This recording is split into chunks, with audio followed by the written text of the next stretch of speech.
party. You're gonna be bitching around town all day and it could be worse. We could be 2 and 3. We could be 1 and 4. We could be St. Louis, you know? It could be a lot worse. Please welcome out, first time ever. I twisted his arm yesterday in Candlestick Park. I have never interviewed him. I didn't even think he talked until about 6 weeks ago. Please welcome Dwan Edwards out tonight. Show. Like, is it my fault or your fault, or are we gonna share the blame? I'm just trying to figure it out, because like, I don't know, like, I talk to you out in the locker room all the time, you say, that's Dwan Edwards, you guys not get along. Just like you're one of the few guys that's never done a show, so this is really gonna be fun. I don't know much about you at all, but I'm gonna learn tonight. Let's do it. My fault or yours that you haven't been here? Probably mine. I'll take the blame. I'll take it on. It's a day off. Well, these West Coast games, and I don't know what they do for you, but I mean, they destroy my whole notion. I mean, are you more physically exhausted today than you would have been had you played a 1 o'clock game at the Raven Stadium or not? Oh, definitely. I mean, I think I got about 2 hours of sleep last night. Get up and go work out and watch film. I mean, but to the fans. Just your mind is just drained. Yeah, the fans are like all up in arms that we're not very good. We didn't look that good. I got to think about your flight home last night. After the first 20 minutes you get to the airport, it was a win. I mean, I don't feel great about the way we played, but I feel great about being 3-2. I feel great about having an 0-5 team and a 1-5 team coming in here, and I feel great about the bye week, and I feel like second half of the season is where you make the playoffs anyway, really. Definitely. It's a long season, and like you said, we won the game. You can't ask for anything more than that. That's the goal every week, to go out and win the game, and we made the plays we needed to, and you know, it was a huge test for us. You know, huge. I mean, the game that close, you know, at any moment, play could, you know, decide the game, and we made the plays we needed to. Offensively, that's your side of the ball. I don't know if you can ask for a whole lot more, really. I mean, it was, without those 2 plays, you pitched the shutout, really. They got a great running back in Frank Gore, and you know, had almost 1,700 yards last year, and it's not an easy task. So we did a great job on defense, and we wanted to shut them out, but you know, they get paid just like we do. They made a couple plays on us. Well, I guess fundamentally, I walked up into that press box and I shot video yesterday, and I could hear Pat Summerall and John Madden's voice as I saw the sun sparkle off of those orange sheets on the other side. And I mean, I'm very wistful and romantic about the 49ers, but apparently their fans are ours. There wasn't a lot to cheer about in the game. It was, you know, and I know a lot of fans are upset about the, you know, kind of a boring game, 9-7 game, but I know they've seen a lot of that in the past. That's kind of how this team has been, you know, for a long time, hard nosed. Good defense, bad offense. I mean, that's, you know, book the Ravens up in the manual. That's what it's been for 10 years. Exactly, low scoring game. It's just defensive game. We'll talk about the 49ers. You grew up in Montana, correct? Yep. In Billings, you grew up? From Billings, I went to school where my mom lives in a small town about 30 minutes. Small town in Montana. Small town, very. Now see, you're lucky tonight. And we're gonna do a little poll. We got people here. How many people in the room tonight have been to the state of Montana in your life? Me! 1, 2, 3, 4, 5. All right. In Montana, that was more than I. way more percentage-wise. I thought I'd get 2 people, but I've been to Missoula and I've been to Great Falls. I had a friend who lived in Great Falls. And Justin Green, actually, every time he comes home, we talk about Missoula and all that stuff. I have never been to Billings, but I can only imagine.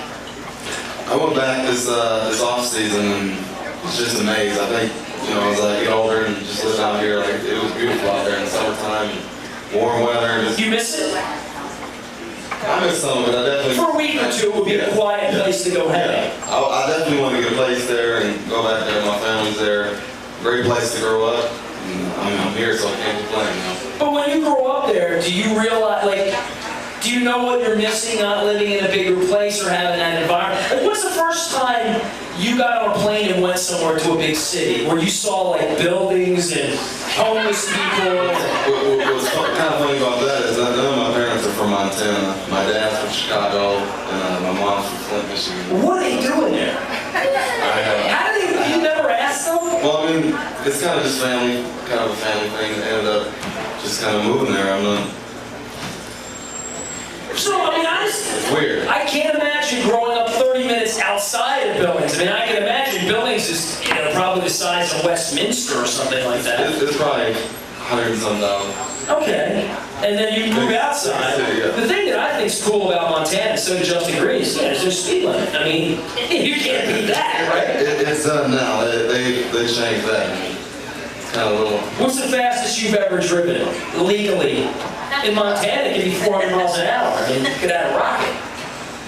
Probably 120, maybe. Was that all? Yeah. I thought you say something exciting. I thought, Billings, Montana. So the first time you ever went to a city, what was it like for you? I liked it, I love going to new places I've never been, so the NFL was a great job for me. But it's just amazing how going somewhere else and learning, and definitely a lot different than where I grew up. Confusing, probably.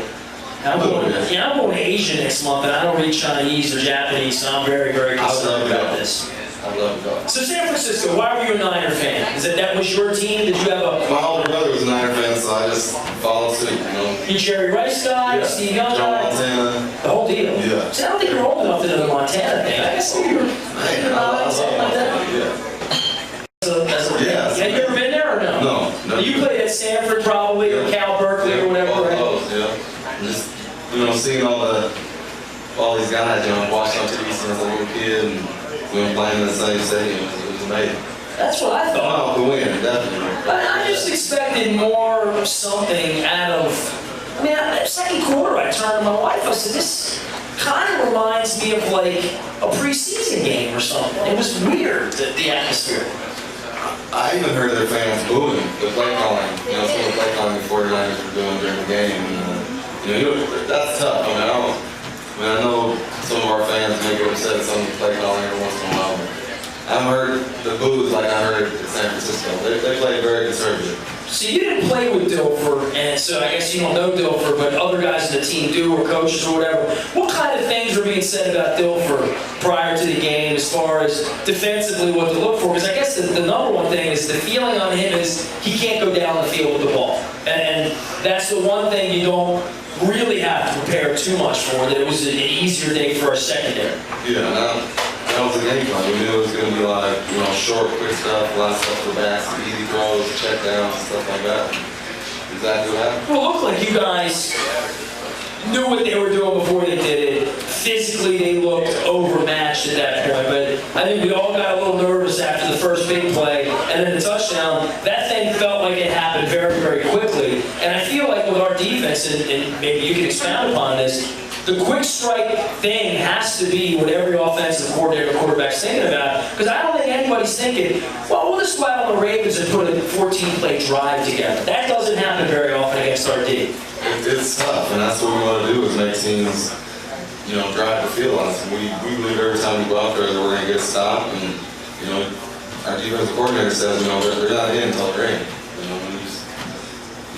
First and goal on the 1 yard line, they're not in until they're in, We've done it before, I've seen it happen. Well, that crazy Detroit game, I think we'd still get the goal line stop if they didn't give him a gift 2 years ago. A few gifts. Right. Well, we gave him a gift last week, too. Yeah. Right? We did Jamal Lewis play. Were you on the field for that one? I was. In or out? He wasn't in. Not close. He wasn't in. Too bad you didn't have the red flag, I guess, last week. It's not my